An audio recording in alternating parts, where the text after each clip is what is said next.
സമയം കറക്റ്റ് 7:10. സൂര്യപ്രകാശം വീണിട്ട് ഇവിടുത്തെ മരങ്ങളുടെ കളർ കണ്ട, ഇതാ രസം.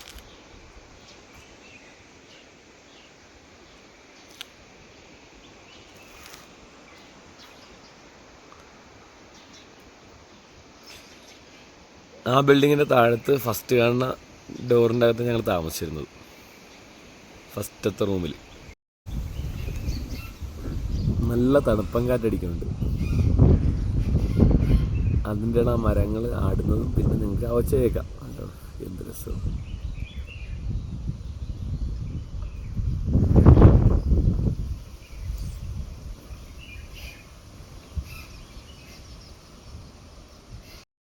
മൊത്തം ഇങ്ങനെ കാറ്റാടിക്കാടുകളാണ്. പിന്നെ ഞങ്ങൾ താമസിക്കേണ്ട ക്യാമ്പസിൻ്റെ ഉള്ളിലുള്ള കാഴ്ചയാണ് ഈ കാണുന്നത്. High field campus.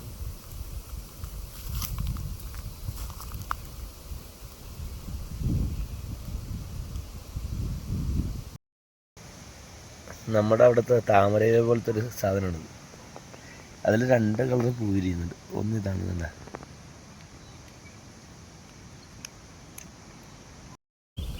ഇത് പൂക്കൾ പോലെ ഇരിക്കുന്നു, പക്ഷേ ഇത് ഈ ചെടിയുടെ ഇലകളാണ് കേട്ടോ.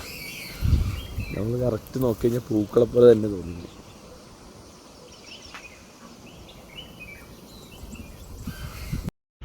അപ്പോൾ കൂട്ടുകാരെ, ഞങ്ങളപ്പോൾ കോട്ടഗിരിയിൽ നിന്ന് ഇറങ്ങുകയാണ്. കോട്ടഗിരി ഹൈഫീൽഡിലാണ് ഞങ്ങൾ താമസിച്ചിരുന്നത്. അതിൻ്റെ ഗേറ്റാണ് അങ്ങേ അകലത്ത് കാണുന്നത്, 2 പേരും നിൽക്കുന്നത്. പിന്നെ ഈ ബസ് സ്റ്റോപ്പിൻ്റെ പേര് KMF എന്നാണ്. KMF ബസ് സ്റ്റോപ്പിൻ്റെ പറ്റത്തന്നെയാണ് ഈ നമ്മുടെ ഹൈഫീൽഡ് കോട്ടേജ്. ഏറ്റവും നല്ലൊരു കാലാവസ്ഥയുള്ള സ്ഥലത്തു നിന്നാണ് നമ്മൾ വിട വാങ്ങുന്നത്. ഇനിയിപ്പോൾ ഇവിടുന്ന് മൈസൂർക്കാണ് പോകുന്നത്. അതായത് ഈ ബസ് സ്റ്റോപ്പിൽ നിന്ന് നേരെ കോട്ടഗിരി ബസ് സ്റ്റാൻഡിൽ ചെന്നിട്ട് അവിടെ നിന്ന് ഊട്ടി ബസ് സ്റ്റാൻഡിൽ ചെന്നിട്ട് ഊട്ടിയിൽ നിന്നാണ് നമ്മൾ മൈസൂർക്ക് പോകുന്നത്. അപ്പോൾ എല്ലാവരും ഞങ്ങളുടെ കൂടെ വരിക, നമുക്ക് മൈസൂർ ചെന്നിട്ട് കാണാം. ഹായ്.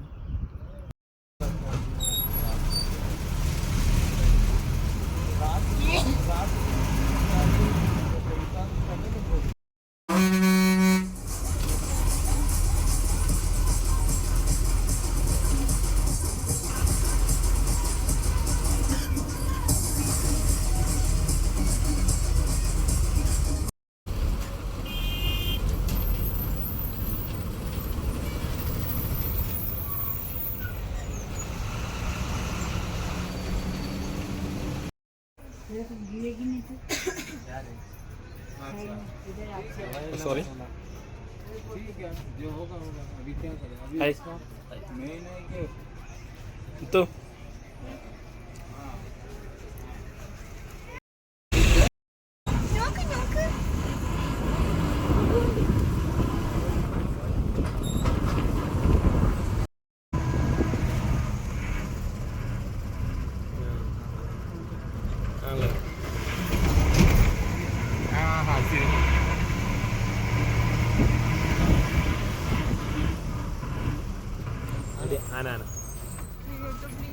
എടുത്തിട്ട് കാട്ടാന, ഇത് കാട്ടാനല്ലേ?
ലോഡ്ജ് തിരക്കുള്ള യാത്രയിലാണ് നമ്മൾ. ഇവിടെ തിരക്കിയപ്പോൾ പറഞ്ഞ് ബാക്ക് സൈഡിൽ ലോഡ്ജ് ഉണ്ടെന്ന് പറഞ്ഞു. അപ്പോൾ അങ്ങനെ ബാക്ക് സൈഡിലേക്ക് പതുക്കെ പോകുന്നതാണ്. നോക്കട്ടെ, ഈ സൈഡിൽ ഒരുപാട് ലോഡ്ജ് ഉണ്ടെന്നാണ് പറഞ്ഞത്. പ്രിയതമനവിടെ ബസ് സ്റ്റാൻഡിൽ ഇരുത്തിയിട്ടാണ് പോന്നിരിക്കുന്നത്. കാരണം ലഗേജൊക്കെ ഒരുപാടുണ്ട്. അപ്പോൾ നമുക്ക് അത്ര ലഗേജ് ഉള്ളത് റൂം തിരക്കെടുക്കാൻ ബുദ്ധിമുട്ടാണ്. നമ്മൾ റൂം നോക്കാനായിട്ട് പോവുകയാണ്. റൂം നോക്കിയിട്ട് ഫിക്സ് ചെയ്യണം. ഇതെന്താ